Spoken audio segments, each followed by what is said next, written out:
Alright, so today we are going to work on the Civic. This is the silver Civic. So, still looking for some parts for this. Going to actually try to get some other stuff done with this, but I want to go ahead, since we have a lot of parts to put on this sucker. We're going to go ahead and get ready to do the intake manifold swap on this. So we're going to start unhooking stuff and get ready to pull the fuel rail and all that off, and then see what we can get done so that we can put it all back together. Alright, so I labeled them. It's 1, 2, 3, 4. This is the TPS for the throttle position sensor here. I did not label these two because that one goes on the top sensor, and then this goes into the measure the air. So those will be easy. I can remember those. We just have to kind of get, I need these labeled because when I unwind this one it looks like that one, and then I just want to make sure these stay in order. So we're gonna have to unwind all this stuff, stretch these out, because this wire needs to be able to get over here along with these. These guys will get over here, which that will probably work. That'll make it. Alright, we got two sections of hose. This is just for the ICV. So this is basically gonna have coolant running through it. Coolant lines run around, so we gotta have enough to make it all the way around. I got two sections of 4 foot, which is like way plenty. Just want to make sure that we can do it easily. Get it over there. Alright, so intake manifold swap, day 2. So disconnected pretty much the gas lines, everything like that. I'm taking out the bolts now for the manifold itself. I gotta jack the car up and get that one out of the bottom, and then we're going to lift the manifold out, and then we will start working on the wiring. Swap all this stuff over, and then get everything ready to bolt back on. So I hope I can get this all done today. We'll see. Alright, so I got the fuel rail off and put it on here, and then I realized I ran into an issue. So I just popped them in, but this is going to have to come off because the throttle body won't actually work. It's going to be back here. So let's move it now. You can see. So yeah, this is going to have to come off. Not a big deal, we'll just take it off and plug it. So cool. Alright, moving on. We got to take one bolt out of the bottom. Everything else is disconnected, so once we take the bolt out of the bottom, we should be able to lift this straight out and just pull it off. And then we'll look at the bracket, because I'm not sure if the bracket's going to work with this one, or we're going to have to replace the bracket. We'll see. Alright, so I got these two hoses. Got them pulled all the way around. That's very long. They don't need to be that long, but we'll cut them.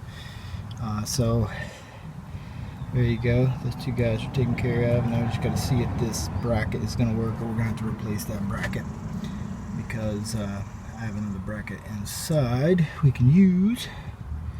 But we'll have to see. I also cleaned off all of this. It's good to go. I just got to wipe it down, spray it off, and then we can start working on putting everything back together. Alright, well, here we go. So that's the test fit. Just kind of looking at it. The one thing we're going to have to do is we're going to have to get the bracket out for the other one. Dang, the bee won't leave me alone. Freaking wasp. But yeah, so we have to get the bracket out because it doesn't sit right there. So we're going to have to put that other bracket on. But other than that, everything seems to fit up just nicely. We're still going to have to work out a place for this stuff, which I'm not sure still what we're going to do with that. I have no idea, but we'll figure it out as we go. Alright, so this is the bracket you got to replace. It is a pain in the butt to get down in there, but it's got to be mounted.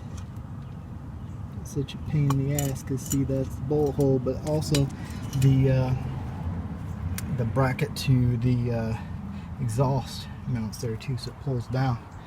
So you got to get up under the car, push it up, push the bolt in, and screw it in. What a pain in the ass. So I gotta get the other one in now. Gotta do it up under the car though. Alright, so gotta take the fuel rail back off. I kind of just stuck everything on here, mocking stuff up. I had to go get these guys because we gotta have a bendable thing to get down in here and tighten that bolt up. Need one more bolt to get that on there, and then we can hook all this up. I also had to get a plug for the fuel rail. I'm not sure that that's gonna work. I'm actually gonna order one that is for the AEM fuel rail, but I'm just gonna stick that in there for right now. And then put the other bracket on over here. This is for fuel. So fuel bracket, this is the AC bracket.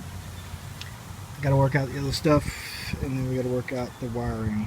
So figured I plugged this one, and then I opened the bottom one. So I figured we're gonna run the fuel rail, the pressure regulator around to the back there instead of running it over here because I don't want it to get in the way of the actual throttle cable. Alright, so we have the fuel end hooked up on that side. Let me show you what we got over here. So ran the fuel line from here down over there, and then this whole side's hooked up. Now I just got to gotta hook this up. It's a new one. Alright, so I got everything done over here. I just got to pull this one clamp over a little bit farther.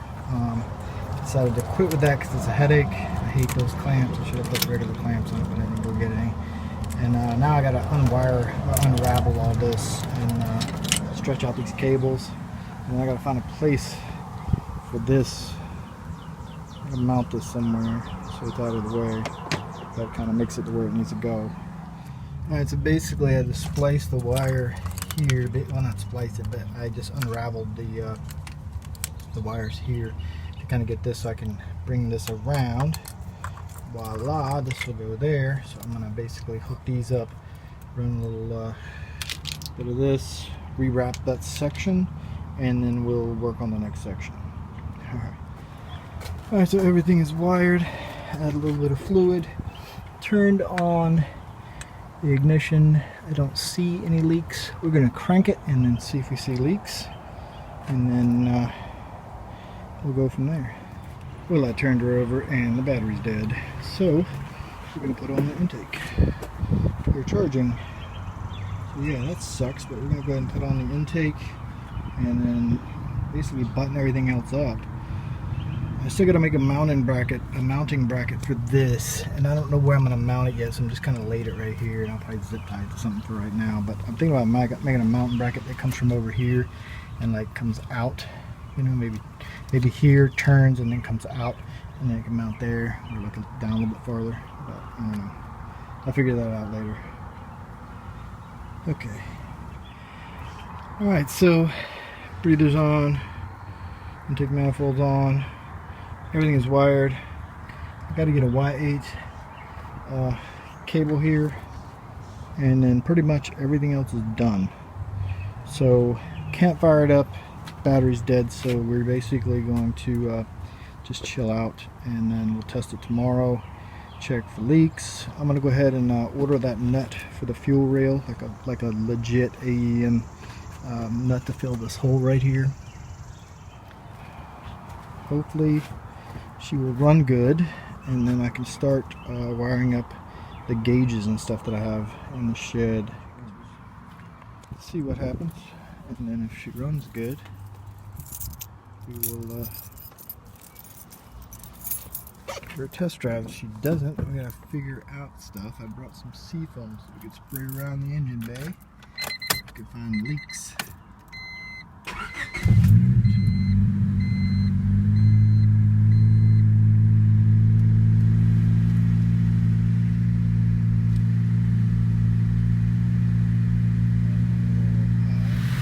Figured out why it was idling high. The throttle cable, it wasn't like back far enough. We need to loosen that up a little bit. So, yeah, it was just like it was stuck back a little bit. So I'm gonna loosen up that throttle cable a little bit, and then we'll see from there. Alright, so letting it run for a little bit, we have a check engine light, and looking at it, that is the, let's see if we can get it to freaking focus here, P0108, which is the Manifold Absolute Pressure Barometric Pressure Circuit High. So that's the map sensor on the top of the throttle body. The one that's on this car is brand new. I ordered it, but you know.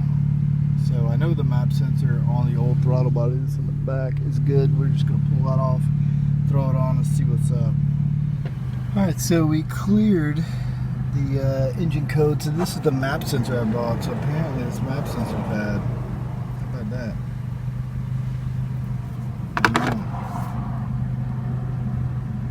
We're not getting check engine codes now. It seems to be running pretty good, so good. Peace.